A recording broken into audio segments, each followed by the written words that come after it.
नाम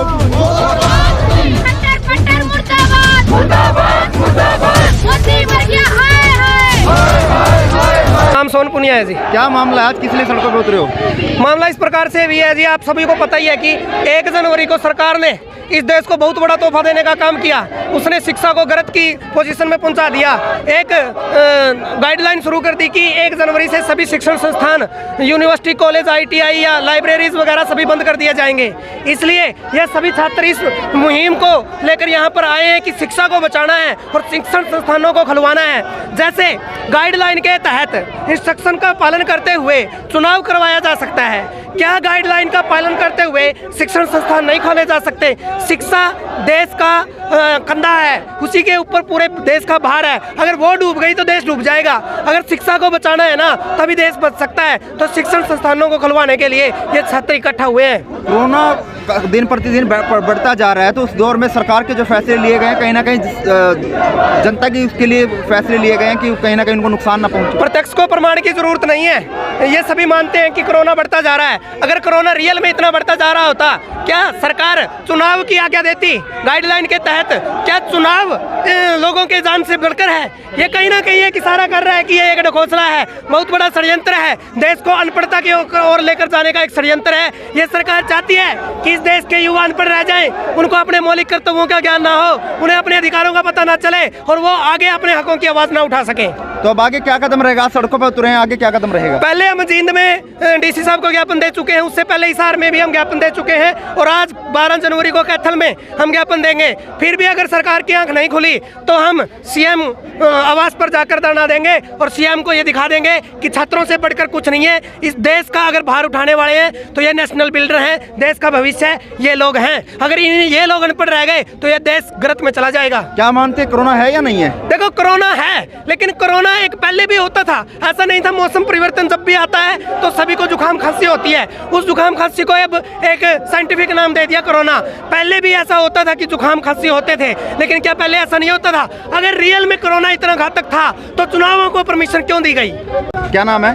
सुनीति नाम है सर। क्या कहना चाहेंगे सरकार के इस फैसले को लेकर, कोरोना में जो शिक्षा संस्थान बंद किए? सर, ये शिक्षा का ऐसे नाश कर रहे हैं, स्कूल कॉलेज खोले जाएं और ये इनकी जो है आपसदारी है इनका कि स्कूल कॉलेज खोले जाएं। बस इतना ही बोलना चाहेंगे कि स्कूल कॉलेज खोले जाएं। क्या आप कारण मानते हैं कि सरकार सिर्फ शिक्षा के ऊपर इतना प्रहार कर रही है और तमाम जो शराब के? हाँ जी, रैली में जाते हैं, बिना मास्क के जाते हैं, वहाँ इनको नहीं दिखता। और स्कूल कॉलेज में सारी फैसिलिटी होती है, सैनिटाइजर यूज करते हैं, कॉलेज में जाते हैं, मास्क लगाते हैं। तो इनको ये शिक्षा ही कारण क्यों बनाए इनका? क्या लगता है ऐसा क्यों कदम उठा रही है? कहीं ना कहीं अनपढ़ता की ओर ले जाना चाहते हैं देश के बच्चों को? ये है, इन्होंने सरकारी जॉब सारी खत्म कर दी है और ये शिक्षा को भी खत्म करना चाहते हैं। तुमन आज किस तरह का प्रदर्शन है? आज सर सभी स्टूडेंट्स का वो प्रदर्शन है जी। वो ये कहना चाहते हैं कि भाई सरकारी संस्थान क्यों बंद है, स्कूल कॉलेज, बच्चों के स्कूल्स हैं और ये कॉलेजेस क्यों बंद है सर। ये कहना चाहते हैं कि भाई सारी चीज़ें खुली है सर, पूरा देश खुला है, लेकिन शिक्षा संस्थान को इनके पीछे क्यों किया जा रहा है? क्या कारण है? इनको क्यों अनपढ़ रखा जाता है? जो आज तक बच्चा नर्सरी में है वो नर्सरी में ही है सर, काफ़ी सालों से, वो 3 साल से घर पर ही है। छोटे बच्चों का तो बिल्कुल ही उनको मतलब कुछ सिखाया ही नहीं जा रहा, स्कूल में जाके ही नहीं देखा उन बच्चों ने। तो क्या ये सब चीज़ें सर, 2 साल से तो कोरोना बंद नहीं हुआ जी, रुका नहीं। क्या इस साल रुक जाएगा ये कोरोना? क्या गारंटी है सर इस साल रुक जाएगा? 1 साल और बैठ जाएंगे, फिर हम ओवर एज हो जाएंगे जी। क्या हमें 2 साल 3 साल देगी सरकार? कहीं ना कहीं सरकार को आप लोगों की चिंता है कि कहीं ना कहीं कोरोना ना हो जाए, आपकी जान की चिंता सरकार कर रही है। सर हम एक बात बताएं सर, ये पिछले 3 साल से हम वैक्सीन लगवा रहे हैं, सब कुछ करवा रहे हैं सर, तब तो रुका नहीं है कोरोना, फिर कहाँ से रुक जाएगा? कोरोना हो जाता है तो कौन जिम्मेवार होगा? कोरोना सर सरकार ही होगी जिम्मेवार भी, क्योंकि वो और चीजें तो खोल रही है ना सर।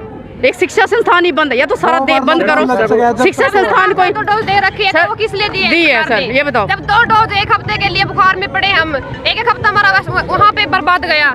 जब 2 डोज दिए, सरकार ने बोला था 2 डोज देंगे हम, तुम कहीं भी आ जा सकते हो, फिर वो क्यों लगाए बच्चों को? आज मतलब कि कल से मतलब कि चल रहा है ना जो युवा, मतलब कि उन छोटे छोटे बच्चों को, 15 साल के 18 साल के बच्चों को, उनको भी डोज दी जा रही है। अगर उनको डोज दी जा रही, स्कूल क्यों नहीं खोल रहे फिर? एक एक करके बोलेंगे यार।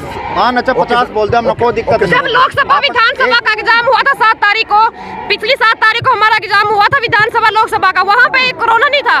7 तारीख अभी गई है, वहाँ पे कोरोना नहीं था क्या?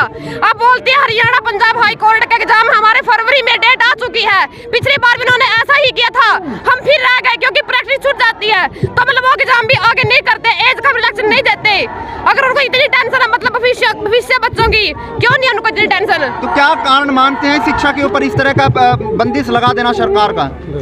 सरकार का मतलब ये है कि बच्चे मतलब कि जनसंख्या कम हो और बच्चे मतलब कि एजुकेशन में पीछे रहें और हम अपनी मनमर्जियां पूरी करें। इलिटरेट रखना चाहते हैं जी, हमारे बच्चों को इलिटरेट रखना चाहते हैं ये। कोई नहीं। क्या नाम है? मेरा नाम गुरुमेल ढाबी है और मैं संयुक्त छात्र मोर्चा का सदस्य हूँ। देखिए, हम जब 1 तारीख को ये फरमान जारी किया था शिक्षण संस्थानों को बंद करने का, तब से ही हम जो है ये प्लानिंग करने लगे थे कि हम इसको खुलवाएंगे और प्रोटेस्ट करके खुलवाना पड़े, चाहे हमें धरना देने पड़े CM सिटी पर। देखिए, हम 6 तारीख को हिसार में ज्ञापन सौंप चुके हैं और 10 जनवरी को जींद में ज्ञापन सौंप चुके हैं। इसी कड़ी में आज कैथल DC को ज्ञापन सौंपना है। और देखिए, सबसे पहले जब पहला लॉकडाउन लगा तब भी शिक्षण संस्थान बंद हुए थे, दूसरा लॉकडाउन था तब भी सबसे पहले शिक्षण संस्थान बंद हुए, अब तीसरा लॉकडाउन लगा है तो भी शिक्षण संस्थान बंद हुए हैं। यानी बताइए, सबसे पहले जो कोरोना है क्या कॉलेज, यूनिवर्सिटी और ITI में आता है? सरकार बताए, शिक्षा मंत्री बताए और स्वास्थ्य मंत्री बताए कि 2 साल हो गए इस महामारी को आए हुए, उन्होंने क्या इंतजाम किए हैं ताकि जो है कोरोना रुक सके और शिक्षा सुचारू रूप से चल सके, क्लासें जो है सुचारू रूप से चल सकें। देखिए, जिस तरह कोरोना नियमों के तहत चुनाव करवाए जा रहे हैं, उसी तरह कोरोना नियमों के तहत कोरोना नियमों को लागू करके शिक्षण संस्थानों को भी खोला जा सकता है। मास्क लगवाया जाए, सैनिटाइजर रखा जाए क्लास के बाहर, बाथरूम, लेकिन शिक्षण संस्थानों को बंद नहीं करना चाहिए। हम सरकार से मांग करते हैं कि शिक्षण संस्थानों को जल्दी से जल्दी खोला जाए, नहीं तो हम जो है करनाल में CM हाउस का घेराव करेंगे। ठीक है, कोई और भाई? से शिक्षा की धज्जियाँ उड़ाई जा रही हैं। बच्चों को पढ़ने के लिए जो भी संस्थान है उनको बंद कर दिया जाता है और सरेआम सरकार रैलियां कर रही है। ठीक है, बड़े नेताओं के बच्चे हैं जो घर पे, जो प्राइवेट स्कूलों में पढ़ते हैं, उनकी लाइव क्लास से घर पे चलती है। एक मिडिल क्लास का बच्चा, किसान मजदूर का बच्चा कैसे पढ़ पाएगा? उनको सरकारी स्कूलों में ऐसी व्यवस्था नहीं है कि वो अच्छी सी पढ़ाई कर सके।